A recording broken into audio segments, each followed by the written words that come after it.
Hey there. I've talked from time to time about the period in my life before I left for Asia, when I was feeling isolated and kind of detached from my culture. During that period of my life, there was a show that kept me sane. It was called Mystery Science Theater 3000. It made me feel like there were people out in the world, maybe I couldn't see them, but they thought about things the way I did. And they also believed in the idea that craft and competence and actually doing something well mattered.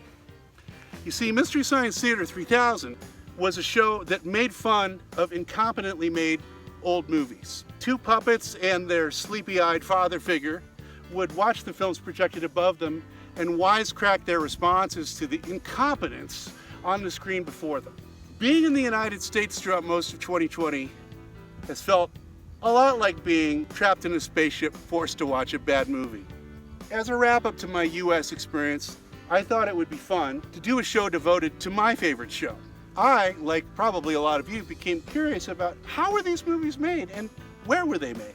Come with me on a magical mystery science tour.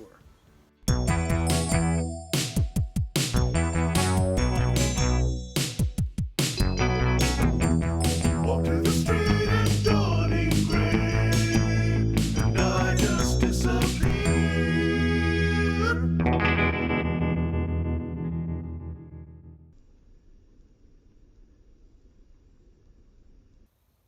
In the early 20th century, Los Angeles was the promised land. Mountains, desert, ocean, you name it. Perfect for filmmakers on a budget. And for every budding Orson Welles, John Huston, or Steven Spielberg that came west, there were 1,000 young directors that had 1/10 of a clue what they were doing and 1/100th of the talent, if that. But that didn't stop them from using Los Angeles as the backdrop for their cinematic visions. We're not like, oh my god.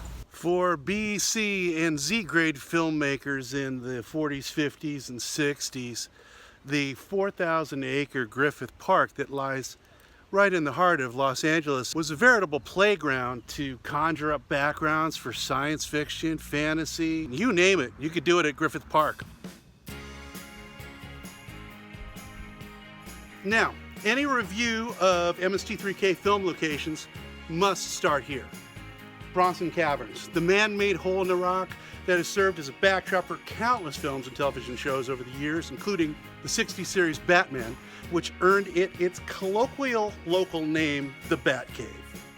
Now let's say that you are an aspiring or perspiring film director in the old days with a low budget and you needed a place to house your giant pickle, your giant processed shot lobster, your giant spider, or a romantic meet cute between an alien baby daddy and an alien baby daddy.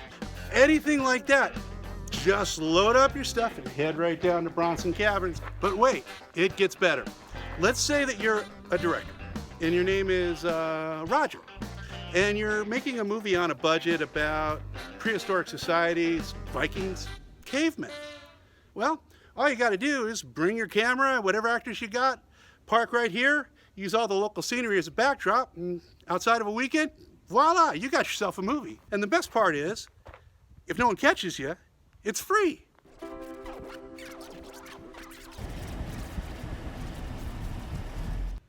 Filmmakers large and small have used Griffith Park as a backdrop almost since Hollywood's inception as the filmmaking capital of the world.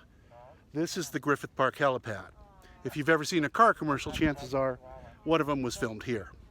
Just a little further down the road is the site of the iconic sled launching scene from E.T. But for Mystery Science Theater 3000 fans, this area is the site of one of the most notorious scenes ever to be featured on the show. The infamous man rape scene from The Violent Years. Spoiled girl pointlessly roused, molest dudes, wrecks classrooms.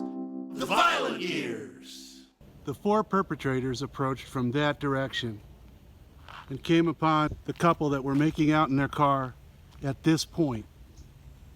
Right here is where it all went down. The actual location of the assault is a little hard to pin down. Official records are vague, but it seems to have been adjacent to the famous Joe Class water stop where families and their pets play in blissful ignorance of the terror that was inflicted here. If you're a scrawny white boy who makes out with your lover while dressed up in a fully buttoned down starched white dress shirt and you want to avoid being assaulted by a vicious gang of female thugs, this is the spot you must avoid. Undercover soldier stumbles around with a drug-dealing hippie biker gang. The Hellcats. The Topanga Canyon area just outside of Los Angeles has been a haven for artists for many decades already. And one of the things that we love about the movies that we get to know through MST3K is a lot of the filmmakers didn't have large budgets, so they had to make use of what was interesting about the natural environment that they filmed in. Now, the movie The Hellcats, featuring our favorite side hacker Ross Hagen, was filmed largely in the Topanga Canyon area, and much of the action centered around a real-life restaurant and bar called the Moonfire Inn. That was a mecca, as was its parent Moonfire Ranch and Moonfire Temple, for artists and musicians in the late 60s here in Topanga Canyon. Moonfire was actually a nickname for a guy named Lewis Marvin, a wealthy young heir who decided to build a hippie enclave up here in Topanga Canyon. And his ranch, and actually even the Moonfire Inn site itself, though seemingly now in use as a private residence, are still available as film locations. So, I suppose if you want to remake Hellcats or do a sequel, it's waiting right up there for you. So the Hellcats is a great example of the kind of unintentional cinema verite that low-budget filmmakers, using the backdrops they had available to them, created. Misties all over the world that have watched the shows repeatedly to get all the jokes have found themselves drawn into these weirdly upside down but still hyper-realistic worlds that some of these filmmakers create. So if you look at the Hellcats as entertainment, well, it's crap.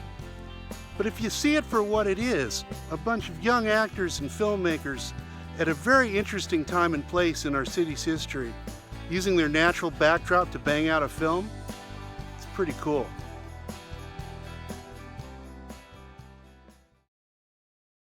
Dance, loser attends, talent show becomes hypnos on the fly. You incredibly strange creatures who stopped living and became Yeah, whatever. zombies.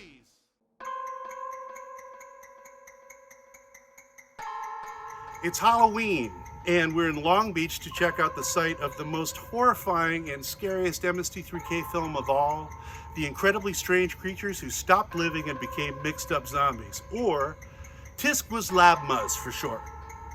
Now, here to help us today is our first MST3K celebrity, Mike Schnee. Mike's aunt was Abby in Riding with Death, and he vaguely resembles Tony Cardoza from the Coleman Francis films. Hey Adam, you want some coffee? Coffee? I like coffee. So Mike, how's your aunt? She's so mad.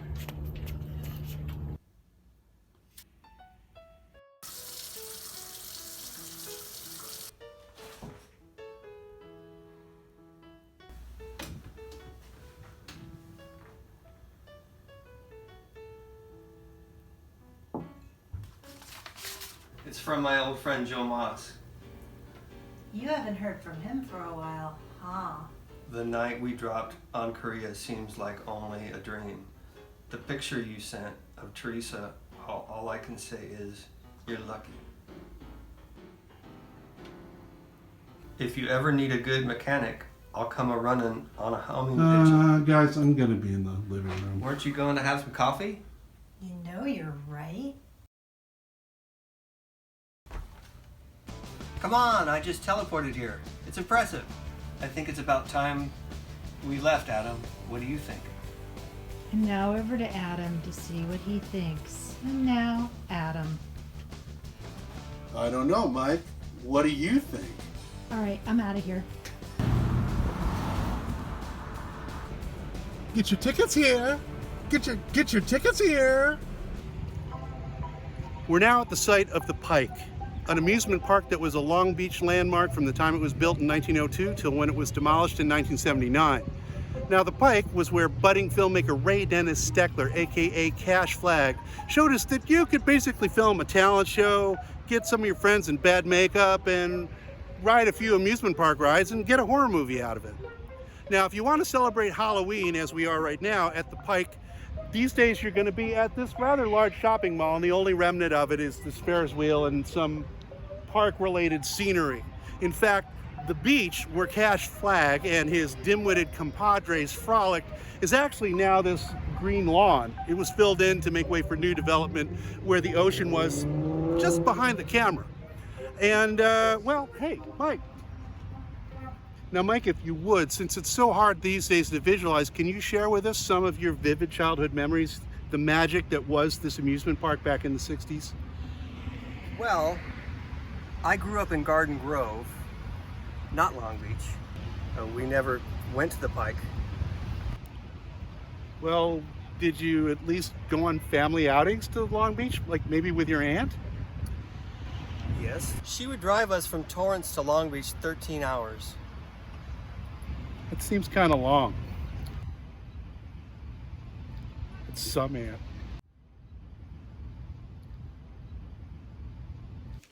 As a special feature of this very special Adam Walks Around, we've asked some fans of the show to write or call in with some of their suggestions of the episodes they'd like to see covered. Here's one from a Jelvis W. Hey Adam, wondering if you could do something maybe from the first season of MST. Something about that season, I don't know what it is. It's something magical. I don't know. But it definitely left after the first season. Thanks. Well, thank you, Jelvis. There's, well, let's see. Let's consult a list of first season episodes. Crawling Eye, supposedly Switzerland. Robot versus the Aztec Mummy, supposedly Mexico. Mad Monster, I don't even remember Mad Monster. Corpse Vanishes. I think there might be one or two scenes up in Mulholland, but I can't remember. Slime People could basically be anywhere. The whole movie's in a fog bank. Crawling Hand. Okay, I can do that one. The skipper suspects a kid of murder by a severed astronaut hand. The crawling hand. So for the first season, all I got is this beautiful Victorian home in the West Adams district of Los Angeles, which was the place the kid hung out in The Crawling Hand. If you thought it was right off the beach where some hot Swedish babes are hanging out, you were wrong. It was actually in the hood, which in Los Angeles is actually a pretty beautiful place. Giant ruminator shack rug from space eats numerous mobility impaired villagers. The Creeping Terror. So today we're going to try to make it to the site of the filming, at least as far as we can tell, of one of the most iconic episodes of MST3K, The Creeping Terror. Now, the place that some of these films... That'll happen. The place that many of the scenes were filmed is a little hard to get to for reasons that will soon become obvious. However, this is where the walking around part of this show comes in. There used to be a back way in if you follow the route of this old auto trail through Santa Susana Pass, so I'm going to try to sneak in the back and get you some film. So right down there is the site of Spawn's Movie Ranch. And although one forested glade looks pretty much like another, from what we can tell, this is where a lot of The Creeping Terror was filmed, along with some other B-movies, and there were some kind of interesting people that were staying here around that time. It seems to have been built up a bit since the last time I was here 10 or 15 years ago. I'm going to hope that the new tenants are friendlier than the ones that were here in the 60s. Now, it's a little hard to be sure, of course, because the whole film is so nondescript and blurry, but this appears to be the spot where at least some of the outdoor scenes from Creeping Terror were filmed. This clearing is where a lot of the outdoor scenes went down in Creeping Terror. The spaceship landing, the guy crawling under the spaceship. I don't know how much of the aliens eating people happened here, but We can hope. Bobby! Bobby! A little bit overweight right now, and I got the goatee. I had to go for it. There's been a lot of speculation about why this movie has almost no on-camera dialogue. The stories range from someone dropping the soundtrack into Lake Tahoe to the person that made the movie running off with all the film, and one of the main actors putting together what was left over on the outtake reel to try and get back the investors' money. The investors apparently being an entire small town, which is why you have this big scene of a dance hall. I guess that was everybody in the town that gave money to the movie, but it was one of those producers kind of deals where everybody owned 5% and there was like 500% sold. And apparently the guy just skipped town. So you used to be able to get back to the road here, but not no more.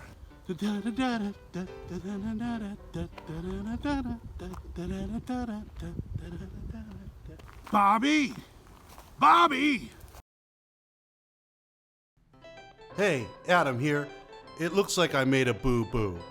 When I went to edit this show, I tried to match up the locations that I filmed to what was in the original movie. And even though everything was really close, the plants, the road, the rock formations, I couldn't make anything quite match up. To try to figure this out, I went to the one part of the movie that had the clearest shot of the parking area where it seems like they filmed most of this movie. And as you can see, there were two large rocks on the left side of the parking area, and I couldn't find any corresponding rocks in any of the shots I took of the place where I thought this was filmed. So I pulled some aerial photographs of the area from that time period, and sure enough, in an area just a little ways north of where I was filming, there is a spot on the road where it appears there are two rocks, just as we see in the film. Furthermore, it appears that the trees and foliage in the area also match the 1959 aerial photo. Now, even though I didn't exactly get the right spot, I did get as close as I could have gotten because that whole area has been covered by new development and is now on private property. So while it's possible that some scenes of the movie were filmed in the area that I'm showing you in this episode, based on the best evidence I can find on aerial photographs and in the movie, it appears it may have been filmed about 150 meters northeast. Bummer. Slovenly copper noise gangsters, shacks into heavens, nauseates audience. Mitchell. Now this spot, the junction between Dirt Mulholland and Caballero Canyon Trail, is a major hiking junction in Topanga State Park on the southern rim of the San Fernando Valley. This is near where I lived for many years, and actually this was a place I hiked almost every week, if not every day. That had been going on for years before I realized that this is actually the site of one of the most memorable moments in Mystery Science Theater 3000, the crashing of everyone's least favorite detective, Mitchell.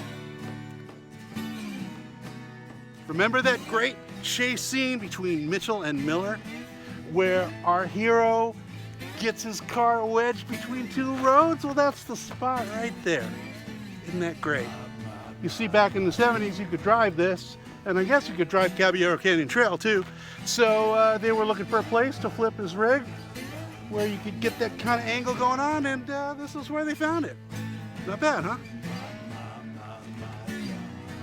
Make a quick check for Mitchell debris. I don't see any. Do you? A few bits of a hubcap. Maybe some mid-70s beer cans. They cleaned up good. Gremlins have a stroke and terrorize dumb, overacting, unlikable kids. Hobgoblins. Hobgoblins locations. What can you do? They're over here, they're over there. Big fat pain in my derriere. You see, Hobgoblins is one of those movies that I can barely watch. The characters are so unlikable. The story thinks it's funny, it's not. It's just dreadful. But it has the dubious distinction of being probably the MST3K movie I have the most personal connections with. It has the closest film location to my place. So if you're wondering where Kevin got his ass kicked by a rake, It's right over there. Reputation Row, Mulholland Drive again. Don't know the exact location, don't care. And believe it or not, this is Club Scum. This is actually one of the few MST3K interior locations that I myself was in. This was a music venue called the Music Machine, and I was there a few times. I met one of my best friends, Probin Gregory from Brian Wilson's band. I met him here. I actually came here with the band Weezer before they were famous. They had a band house right around the corner, and we all went to see a show together. I think it might have been That Dog. That would have been about 1992. It was done probably about a year after that.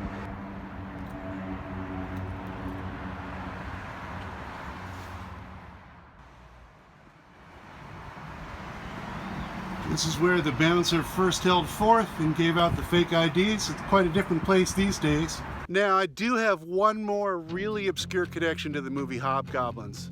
You see, I was on a tour of Europe about 5 years ago, and I was playing a club in Amsterdam for basically nobody. The American expat who ran the bar took pity on me and got me drunk on free cocktails all night long.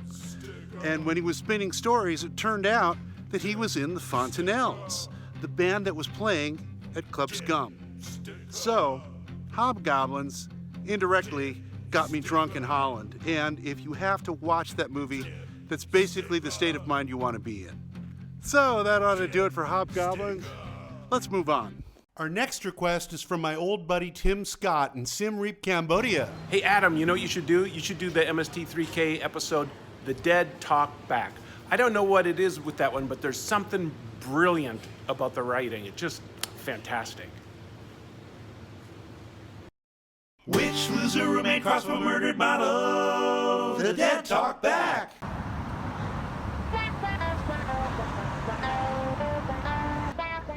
Hollywood has been, and to some extent still is, the center of the American film industry almost since the beginning.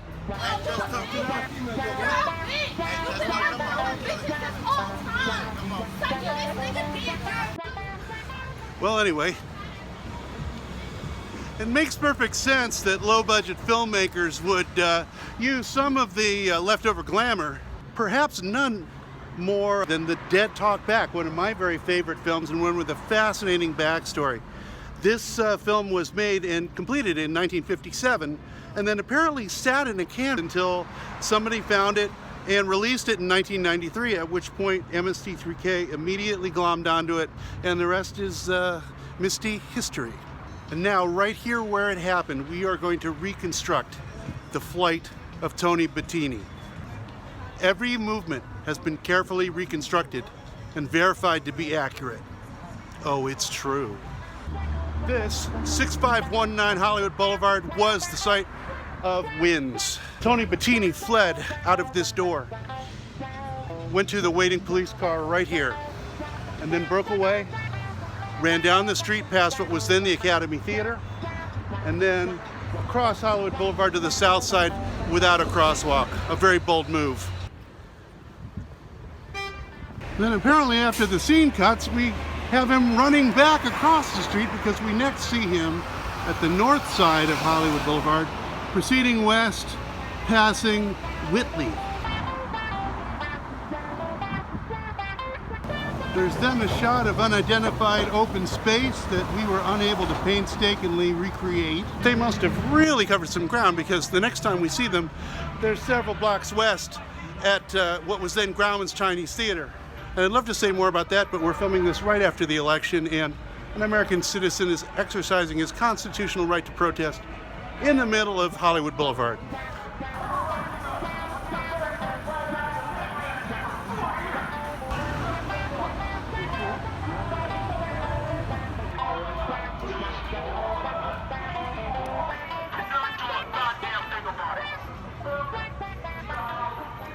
Then somehow, Tony Bettini was able to teleport from Grauman's Chinese back to the Wilcox area, coming in off of Schrader, hiding here for a moment, and entering this parking lot behind Hollywood Boulevard between Schrader and Wilcox. He ran over here, like this, dodging a bunch of cars with the Mark Twain Hotel in the background.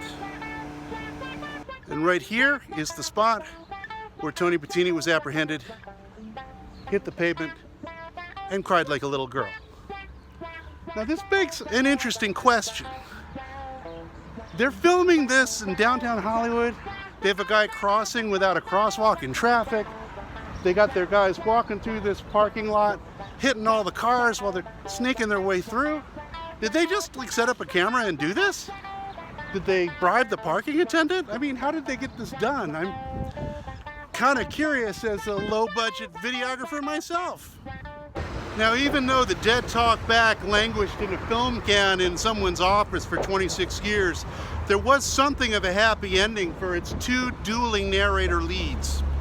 Aldo Farnese went on to a long career as a beloved children's show host on local TV in Philadelphia, whereas stentorian voiced Police Sergeant Scott Douglas was still doing bit parts and voiceover work up until his death in the 90s. And what of Laura Brock, the comely Renee, who had 18.2 minutes left to live? Well, she went on to a very significant personal project and perhaps the greatest production of her life. State your name. Jeff Harris. My mom played a character named Renee Colville, I believe it's pronounced, in The Dead Talk Back. When I was young, my mom would tell me about this film that she starred in, because she was an actress and model out here in Hollywood in the 50s. And she was saying about how she got killed with a crossbow. And I was probably the only 6-year-old that knew what a crossbow was.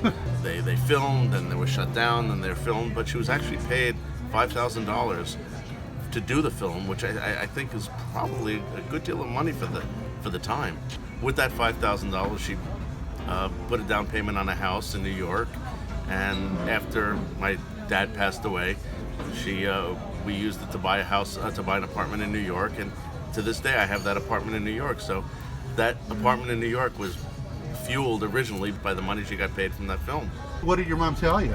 Well, I remember she said when she was filming this film, the others didn't get along with her because she was really in that part for her looks. She was very close with this guy Merle Gould, who I think was either the producer or director. And I have his business card somewhere. She actually still had his business card. Yeah, she said it was just a very weird experience, but she enjoyed it. She normally, her main acting gig was she was Lana Turner's body double. So she had a lot of work doing that, and this was her first thing on her own as an actress, and I believe the only thing that was actually filmed and released at some point. She was dating Sammy Davis Jr. at the time. And just to be clear, Jeff, Sammy Davis Jr. is not your father. No. She told me about it her whole life and never realized it came out. And then when I told her around 2000, 2005, when Mystery Science Theater 3000 had a following on the internet, and the internet was actually sort of rolling at that point, she was so surprised that there was a little cult thing about her, and you could actually Google her and images and things would come up with her, and it was just very surreal for her because it was and it was an experience that she didn't really, treasure for the rest of her life. It was just a passing deal, and then it became something, 50 years later. Did she think it was funny? She did. She really got a kick out of it, and I'm glad she passed away in 2009. But it was something that she really enjoyed, that someone actually cared about it.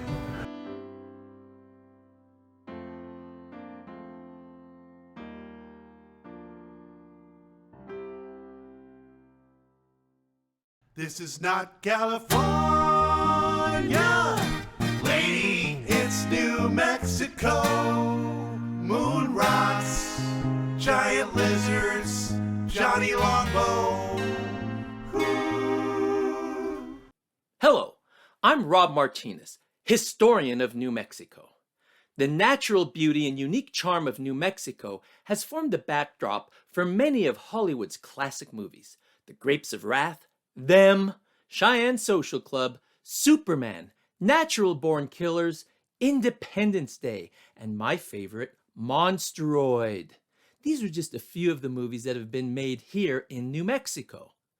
Of course, no mention of New Mexico filmmaking would be complete without Track of the Moon Beast, filmed entirely in and around Albuquerque in the early 1970s.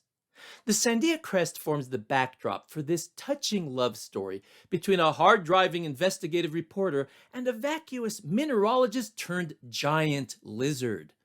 One of the most memorable sequences of Track of the Moon Beast occurred right here at the newly constructed Ramada Inn, where the crew convinced local musician Frank Larrabee to perform his composition California Lady, with the rest of the lounge band performing that evening, where diners were feasting on a traditional Native American recipe featuring chicken, corn, green peppers, chili, onions. Well, it's an old recipe around here. Nice train for Coleman and Francis. The Antelope Valley and the surrounding wilderness is a beautiful area, only an hour or two outside of Los Angeles, and there are still numerous movie ranches to service the film industry to make westerns and other kinds of content that require this kind of backdrop. Coleman Francis, however, made this whole area his gray playground to use the lesser parts of the Antelope Valley, the grayer, harsher parts, to illustrate his grim and ugly vision of human nature. Yet somehow, the Mystery Science Theater 3000 guys made it funny. Now, in the early 60s, Coleman Francis, who had been an extra and bit player trying to break into the movie business for a while, hooked up with a welder named Tony Cardoza, who my good friend Mike Schnee vaguely resembles. They decided to start making their own movies. Cardoza would star in some of them despite having negative screen charisma, and Coleman Francis would write and direct and be auteur despite having a very muddled and somewhat psychotic vision. Actually, a vision implies some level of focus, and focus is one thing Coleman Francis's films do not have.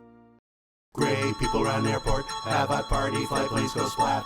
Skydivers! Coleman Francis showed us there are 3 ways a man can bring about cinematic destruction: coffee, vigilante justice, and light aircraft. And fortunately for us, we have some evidence of the most interesting of those 3 occupations here at the site of the former Quartz Hill Airport, where most of Coleman Francis's movie, The Skydivers, was filmed. Much of Quartz Hill Airport is gone now. The hangar, the runways, the place where that crazy party happened, that all was probably covered over by the housing development behind my left shoulder.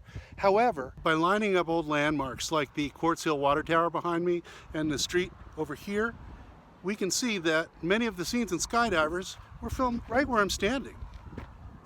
And there's every probability that field is where Tony Cardoza went plop. 3 fugitives invade Cuba, kill sad people, go tungsten mining, no apparent reason. Red Zone Cuba. Much of Coleman Francis's final film, Red Zone Cuba, or Night Train to Mundo Fine, was filmed up and down the Sierra Highway. Based on various clues in the movie, this dwelling appears to have been the site of the former Sleepy Valley Cafe, the charming place where Coleman Francis and his buddies did all their raping and killing. In fact, that might be the very backyard they crawled through from Cuba. Is that the very well? Irradiated Tor Johnson pets rabbit, kids pet coyote, cops shoot dad, but he's fine. The Beast of Yucca Flats. I'm trying to figure out where the family with the 2 dumb kids and the coyotes were in Beast of Yucca Flats. Assuming it was on the Sierra Highway, this is the place that lines up best topographically with the scene leading right up to that. Then I shot a drive-by of some of the area, hoping to get lucky, but though I was in the ballpark, I stopped just short of the right location. Later, I found a clear print showing the address of the old service station and then was able to locate the actual spot on Google Maps. The station is gone now, though some of the outbuildings may still remain. But where was Coleman Francis Mountain? Considering he spent years shooting up and down the Sierra Highway, and that's a hella nice view, I'm gonna say that's it.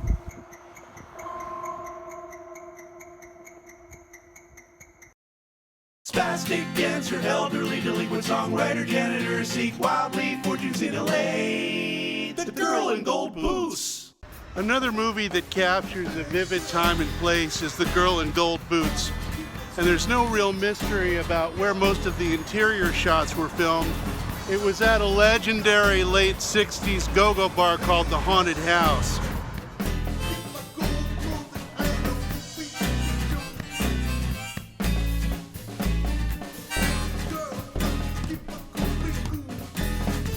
Which, after a spell in the 70s as a porno theater, has gone back to its strip club roots, albeit sadly closed for the pandemic. But a greater mystery has perplexed Misties for the ages. Where was Eat?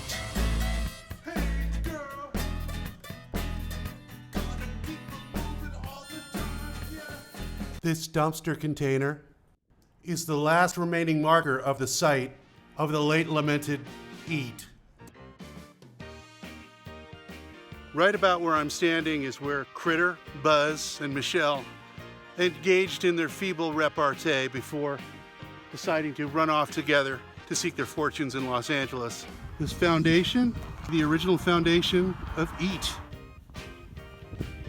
This might be the toilet where the crew and the actors did stuff. So how did I find Eat? Well, I had a few clues. First, I was pretty sure I recognized the spot where Michelle and Buzz picked up Critter as being a stretch of the old Sierra Highway called Mint Canyon Road. It made sense that most of the outdoor shots in that whole Eat sequence were shot in the same area at around the same time. Then I took a virtual tour of the Sierra Highway in the area on Google Maps, trying to match the unique topography across the road from Eat. I found one place that looked right, so I pulled old aerial photos of the area to see if there had ever been a building there. Sure enough, photos from 1959 and 1974 clearly showed a cluster of buildings had been there. They were gone by 1994, so there we have it, Eat. Having found Eat, this is the crown jewel of my MST3K detective work. I can retire feeling like I've accomplished much. Let's review exciting popcorn and the Starfighters. And now we're in Victorville, where the Starfighters was filmed. And George Air Force Base, which closed in 1988, is now the Southern California Logistics Airport, and it's up there somewhere. Next.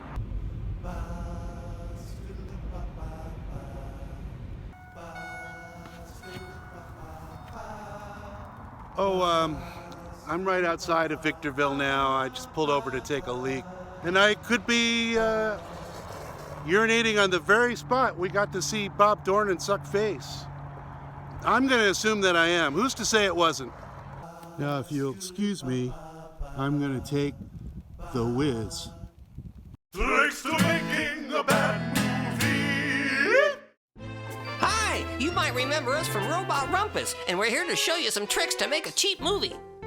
First of all, if your dialogue doesn't match what's on the screen, just cut away to a secondary character. That's called a reaction shot. You know, I resent being called a secondary character. I'm tired of being your sidekick. I have a talent that should be recognized. You want a piece of me, you old clay nag? Shut up or I'll feed you to Prickle. Those who live in ceramic houses should not throw stones, Gum. Yeah, well, Red Horse is the world's crappiest beer. Take that. Take that? I'm Pokey, damn it. Take that. Now that Horseface is gone, I'm here in your bathroom to show you more ways to make your crap movie. Another trick when you don't have matching dialogue is to just dub it when the actor is looking away from the camera, like this. And if you don't have money for special effects, no problem. If you need to shoot a scene in the water, just fill up your tub, grab a toy boat, and you're good to go. You can even use a mannequin or a doll in place of a stuntman. No one will get hurt, no pesky insurance hassles, and you don't have to pay anyone. Like this. Whee!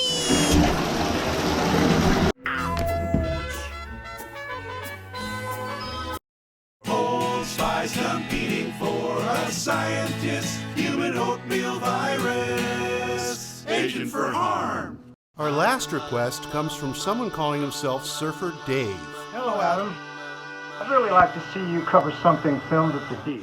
I don't know, the beach always buoys me up for some reason. Well, thank you, David. Marks. High marks for that request, and I've got you covered. One of my favorites.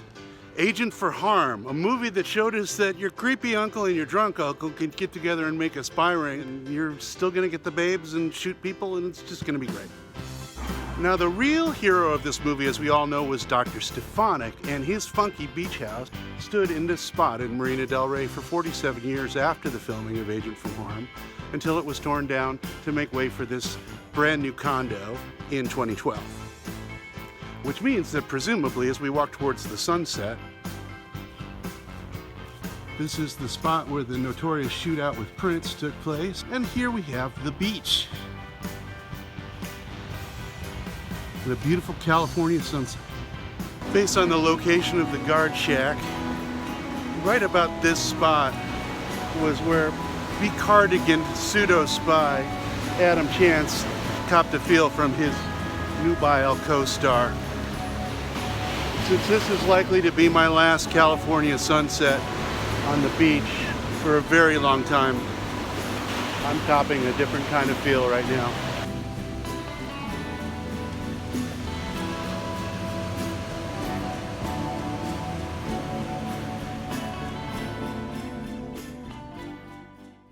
Man of 70s spy and dumb hick misuse.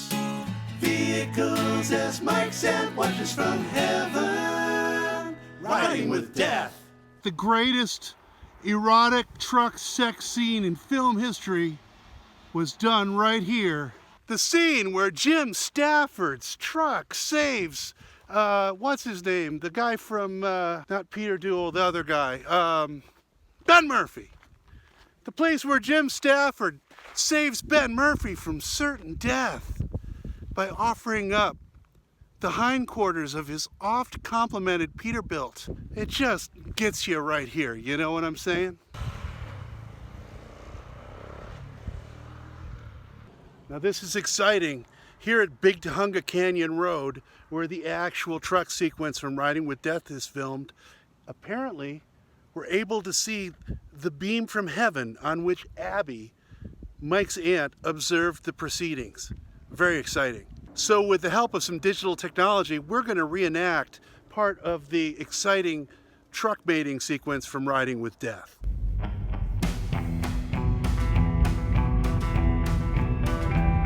You know, Mike's aunt, some aunt. It's weird it took so long to drive from Torrance to Long Beach. She must have been in some kind of coma. When they say, boy, start your engines, that's the time I'm gonna feel alright. Got a mighty fast car, faster than a rocket, got a mighty fast car. Don't you go and knock it, got a mighty fast car. Faster than a rocket, got a mighty fast car. Watch them when the... I got no record, I got no band, but I got fajitas and I got flan. Cocaine-yo, cocaine-yo. This is Lazy Rider, this is Lazy Rider. Clear the path, I'm a runaway. My girl Bill's not available right now. This is Abby's favorite nephew. What's your problem, Lazy Rider? I'm coming down Hill 42 on a ring and a prayer. I am flying. You say you got the knack, got the rod that can't be beat. Okay, I got your front door. Listen close, buddy. What's your speed? This little racer don't know defeat. 40 and climbing. If you make that straightaway, maybe I can help you. I'll give you the old college try anyway. Watch them when they clock it, hit you to a star. Got a mighty fast car. My oft-complimented Peterbilt is coming up on your rigid grille structure at 67. Well, hallelujah and praise the Lord. I got you in my rear view. You're approaching Chisholm's hindquarters. I hope the jolt's easy. It's pretty and it shines what you got beneath the hood. When we're coming off the line, I wonder if you got the goods. Now I'm just about to pass you around the corner like I knew I would. Got a mighty fast car, faster than a rocket. Thanks for saving my neck, buddy. If I ever get out to Ontario, I'll look you up. Looks like you've trimmed your hair, beard, and mustache while driving down the hill. Never mind that.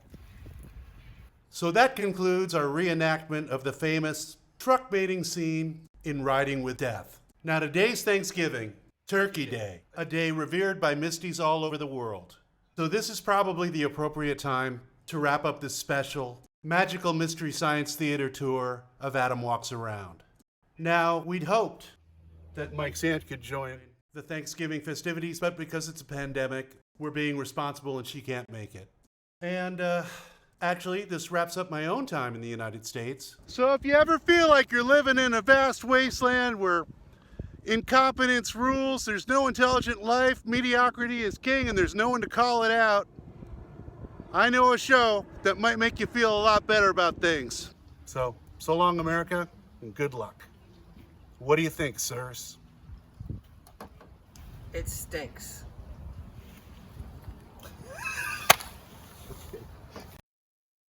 Somewhere in Southeast Asia, a hot and sticky space.